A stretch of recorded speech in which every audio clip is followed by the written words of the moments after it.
On Friday, NASCAR ruled that drivers cannot exit their cars after on-track incidences until safety personnel or NASCAR officials arrive at the scene.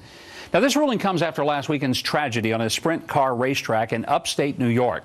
It resulted in the tragic death of Kevin Ward Jr., who had gotten out of his car, ran onto the track, and was hit by Tony Stewart's car and killed. The investigation continues, but it didn't stop at least one sports commentator from one of the most idiotic accusations this side of accusing George Bush of being responsible for 9/11. Now, here's the comment from ESPN's Colin Cowherd. Settling a score is what NASCAR has always done. Fists, pit crews, throw helmets, run onto tracks. Being aggressive in one way or another has always been at the heart of NASCAR. This is a settle-the-score sport. I mean, think about this. Even in this country, where's the death penalty? An eye for an eye passed. Mississippi, Arkansas, Texas, Louisiana, Georgia, Alabama.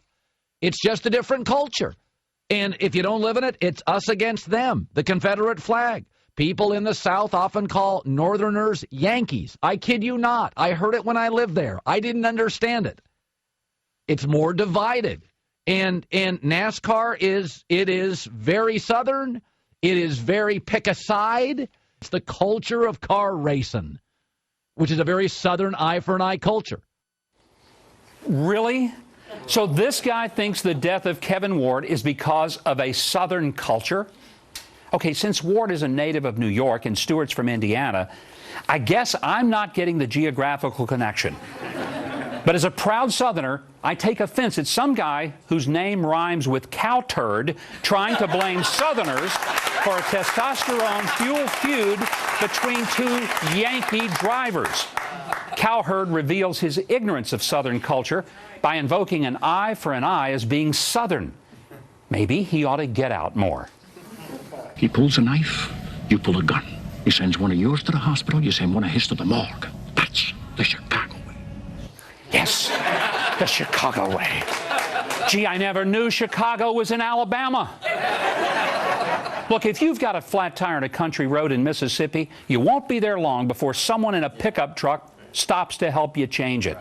People in Arkansas will pull over to the side of a road so a funeral procession can go by. A fellow who kills a deer in Georgia will probably give you some of the meat for your family. Catching a mess, yes, we call it a mess. A mess of fish means the neighbors are going to get some too. Total strangers in Tennessee will say hello, and when people say they'll pray for you in South Carolina, they really will. I don't know where this goon from ESPN is from, but it ain't from the South.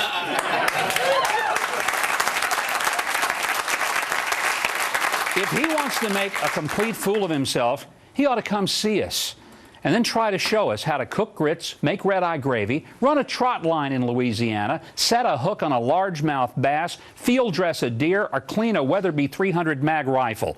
He can explain to us the difference between the King James Version and the NIV. He can sing Amazing Grace in 4 octaves and play fiddle in a country band.